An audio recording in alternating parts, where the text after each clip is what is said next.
Hi. I just thought I would just do a really short one today about finding inspiration. A lot of times I think people don't want to try something new or are afraid that they won't be able to do it. They say they're not creative, things like that. Well, everything starts out with a line, a square, a diamond shape, a circle, an oval. Everything starts out that way. And that's what I'm going to show you right now. Just take a look at your phone case if you have one. These are all just shapes, lines, ovals, leaf shapes, half moons, teardrops. There's just all different kinds of things that are right here on this phone case. So what I would like you to do, if you really think that you have no ideas and you're not creative enough to come up with a plan or an idea or whatever, I'm challenging you to go around the house and look at all the things that you have that's in your house, outside your house, and look at the shapes. I don't mean to actually copy these, I mean to look at the shapes. Look at what's here. Just look at these shapes. This shape is everywhere. This shape is like a punch-out flower shape to me. And this can be used in so many ways. The snail, look at the snail. It goes around like this and a curlicue, and then it has all these lines. And then depending on where you shade it, brings it out to you. This is just a cutout shape of a stenciled leaf. And the reason I say that is because these parts are still in there. So it was most likely a stencil. They put it on there and then they cut it out. The same thing with this. This is a chair cushion from one of my outside chairs. It's just shapes. Lots of shapes. So, don't get discouraged. If you'd like to try something like this, it's really, I'm not going to say it's easy, but it's not hard. It's just, you have to learn to see it in a different way. I think that nature provides that for us. Look at this leaf. Can you see this leaf right here? How simple is that? There's really not much to it, is there? If you break it down into little bitty pieces, then you will be able to see something a little bit more creative in it. Same thing with this. This leaf is kind of heart-shaped. It's kind of blurry, but you can see it's heart-shaped, and then it's got a jaggedy edge. That's very simple to do. This one has a little bit sharper, but it also is like three pieces, but they're together. Very simple. Check this one. I did it twice. I'm sorry. This pansy. It's the same thing, except this one's bigger and has a little divot, and then these are smaller and they just go on the outside. There's so many things you can do, whether you're doing doodling or just trying to learn how to draw a flower. Try simple shapes first, like the petunia. Look at this one. That one would not be hard to do at all. You just do exactly what you see right there. There's an oval. There's, I don't know what you would call that. I would call that like maybe a pennant. And then each one of these is a petal. And then as you go around, it's just a little bit smaller, and it goes in a different direction. And this phlox, it's going to be hard to see because it's so small, but it's just a circle with a group of these little flowers in it. I don't think it's too much to look at. But anyway, you get the idea. Okay, this came off my wall. So you look at this curved line and you just have these two shapes.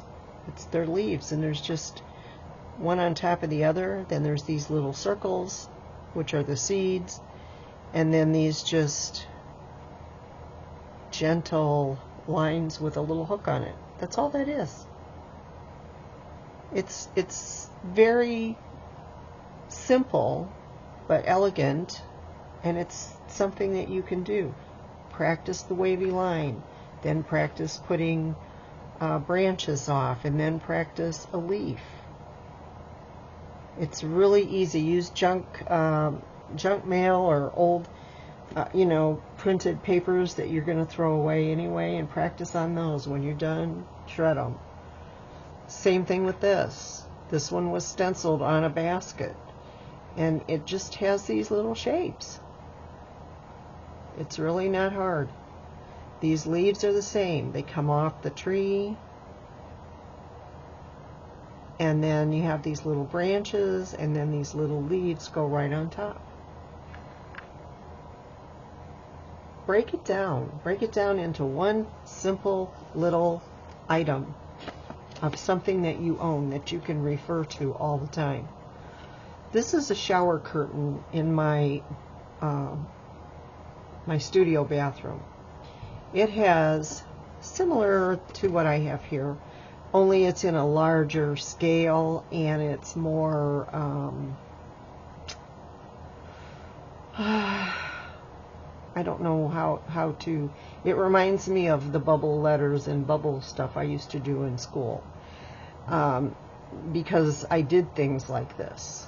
I made flowers, and look at how simple this is. It's really simple. And this would be the same thing. It's just a line, and it goes like in a curly Q. Then you can make another one that goes into it, and another one that goes into that. I mean, it's, the sky's the limit. It only takes one or two little techniques, and you can do a whole page. Coloring books have these, and all you have to do is look at, even if you don't like to color. I really don't like to color. I like to paint, but I don't really like to color. And I do like black and white, and I like watercolor to go over it. I might do watercolor on these. I don't know. These are just what I'm doing at night watching TV because I get so bored. But this is so easy. Just make yourself some cheat sheets. These are actual bricks on a building. This is a metal piece that I have that, it's for decor. And then this is actually an emblem that's on a building in Hobart. And if you look, it's mostly lines. There's not a whole lot going on. These are all curly Q lines. That's all that is. The whole thing is like that. And then up here, it's just, if you just practice this one, you could get a lot out of it. These are nice for filling in. If you're doing a little scene and you want to do a little floral, this would be nice for that. There's so much you can do. Just, if you think you can't, I'm telling you, you can. Okay, curly Q lines. This is an actual plant. I took these off the internet. These are not anything that I'm going to do. It's just to show you what is out there in the real world. And I bet in your gardens and flower beds you have lots of things. And so you can take this, and it's just a squiggly line, and then you go back and just put another line right next to it, so you're thickening it, and then you color it in if you want to. Or you can do something like I've done here, just add these little elements, just to fill it in, like this one here. Just fill that in. Same thing with this. This is an actual plant, and it just comes around in a curly Q, and then it has all of these oval leaves on it. See how that works? And then I'm not sure what this is, but it kind of looks like a fern. some type of fern, and these are the fern heads when they unravel. That would be very simple to do. This one would be a little bit more complicated, but if you look at it, it's really not.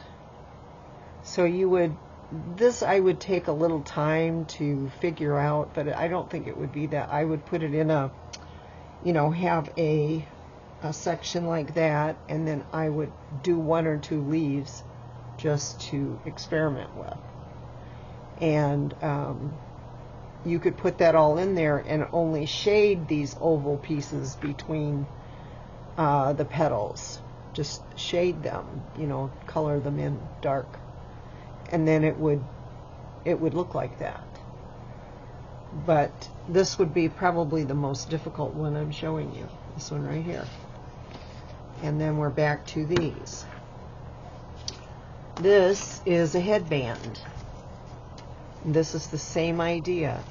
It's just a little curved line, and then it has little branches that come off of it and lines for the veins of the leaf. We have these things in our homes. All of us do. We have thousands of pieces of inspiration that you can use and learn how to do something. You don't have to spend hours doing something. You could do this very simple little leaf branch, that piece right there, and work on that, and when you get it exactly the way you like it, then you're good to go. You can just keep doing it. You can make a little scene. You can do a border. This is so easy. You can do this. Okay, old school. You can freehand this, or you can get a French curve set. I had one in the early 70s, and it broke. It just got brittle and broke, so I bought another set, and I bought these in 92. And they're still going strong. So they may deteriorate over time, but this time I was smart and I kept them in the box. But I use these to make these. Let's see. Okay. So it's very simple. You just put it on there. See, that's where that goes, like that. It ends here, but you can extend it. So why is this hard? This is not hard. It's not hard. You can do this. I promise you, you can do it. So I've done several. I've done some practice pieces. This one here I did all freehand. I just drew a bunch of squiggly lines all over the place, and then I just went back and forth and filled it in with different things. This was on the 20th of May this year that I did this one.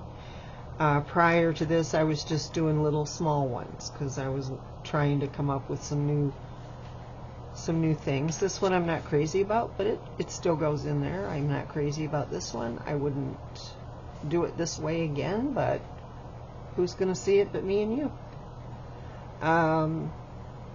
Learning how to fill a space is not that hard, but you have to be mindful. As long as you can, get it filled up. But some I fill in around it, some I don't. This one I filled in around those flowers. This one I didn't. It just gives it a different look. Some I just did some lines, filled them in, and it looks cool, like these. It doesn't have to look like mine. It can look like yours. Like I did these leaves, and I did them over here. They look totally different. This one I think is really cool because I did this, then I did 3 leaves here, and then I did, the way this looks is it's going here, but it actually comes down here, And then this one here I did going this way, and then I turned the book around and made them come in and meet it.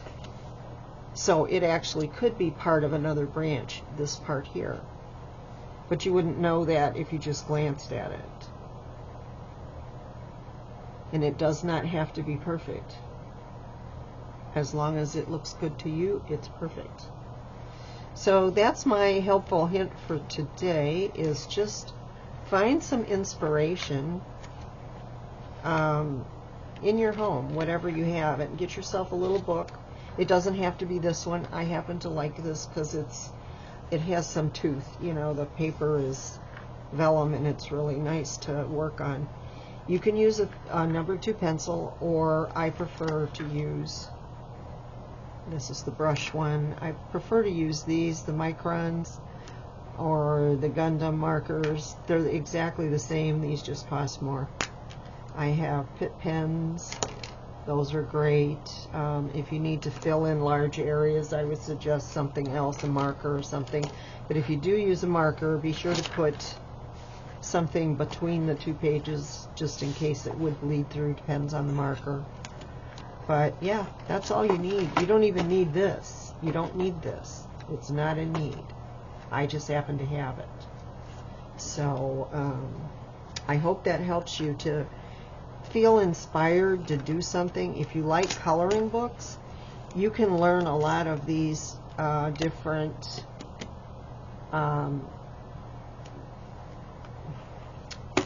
techniques, you know, doing that because it's already there. I like the coloring books that have the big large spaces. Then I just fill out the large spaces with these little techniques, with leaves and little things. You can just do that, and eventually you'll say, wow, I'm doing this and it looks good, so maybe I should try it. So I would recommend that. I mean, coloring books are great, but they're a stepping off point to something else. Okay, well, have fun with it. If you like this and it did help you in some way, please like and subscribe, send me a note, and we'll see you again the next time.